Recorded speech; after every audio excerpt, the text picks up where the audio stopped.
Hi friends, I thought tonight we'd do one of my favorite vegetables of the late autumn, winter, spaghetti squash. Do you cook spaghetti squash? If you have a favorite spaghetti squash recipe, I'd love to know what it is. Tonight I'm just doing basic, this works for everything, and then I'll share a couple other recipes later on, but tonight I'm just gonna serve it, I don't know if you can see that, with a red sauce, peppers, onions,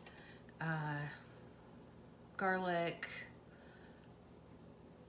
little sausage that's just been kind of cooking with some tomato for quite a while, and we're gonna put it over spaghetti squash because it's yummy, and because next week's Thanksgiving, which means it's going to be a ton of carbs, so we're going to do heavy on veggies this week.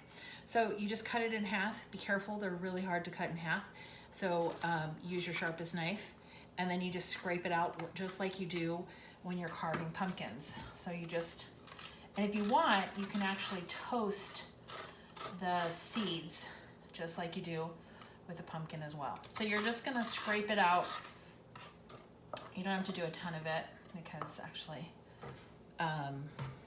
this one's got a little brown spot,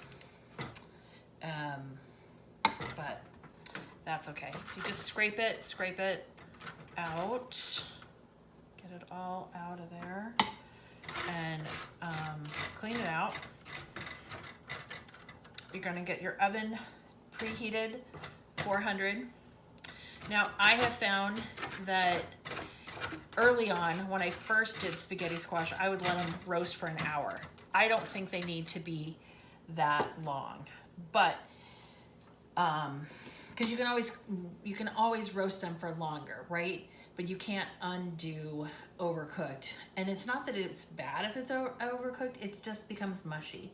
So it's less like spaghetti and more like squash. Funny because that's what it is. So I'm gonna take some good olive oil, and I'm gonna brush it on.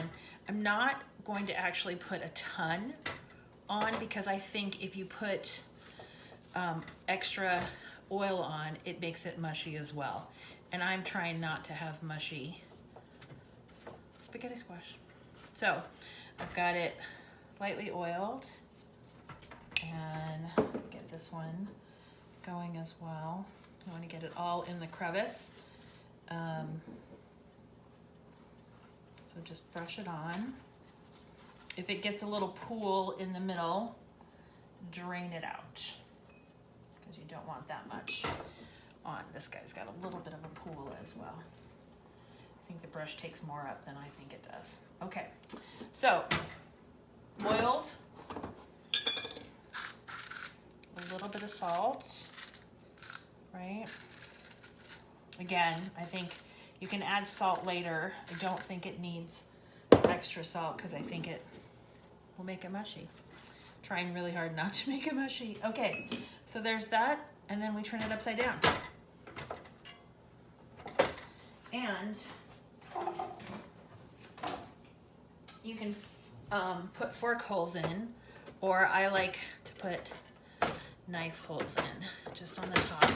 Doesn't really matter how many. I kind of like mine to look a little bit like a porcupine, but be careful, because it is, you can see me struggling. It is a tough squash. I mean, it's like working with a pumpkin. It's really, really rough. So you don't have to go crazy. Don't go wild. Just get some good ventilation going.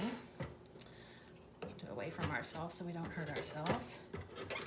That's okay. So,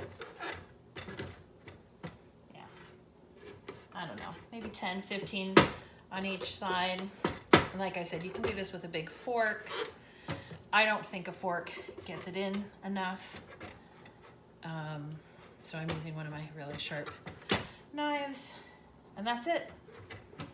And I'm gonna roast this for 40 minutes at 400 degrees, and then I'll show you how it looks when we get done to that part. spaghetti squash. And just like that, it's ready to come out. Okay. Look at those babies. Okay. Flip them over. You might want to let them sit and get a little bit cool.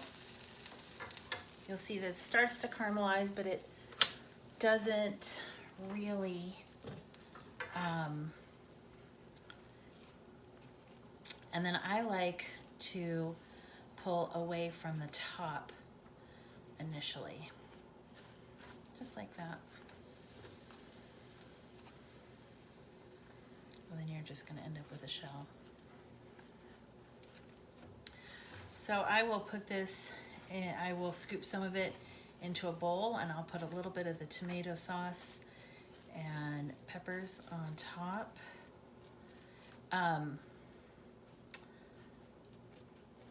I had a pretty big lunch, and so I'm not starving. But I can imagine, because this was actually kind of a small one, and it actually is pretty thin. I can imagine just pouring the sauce into the squash and eating it out of a bowl, using the squash itself as a bowl. Now here's that spot that was a little bit going off, so I'm gonna dig that part out. But there we go, friends. Spaghetti squash. It is so easy, and you really can do anything with it, but my first go-to is to use it as pasta. It's a little stringy like pasta.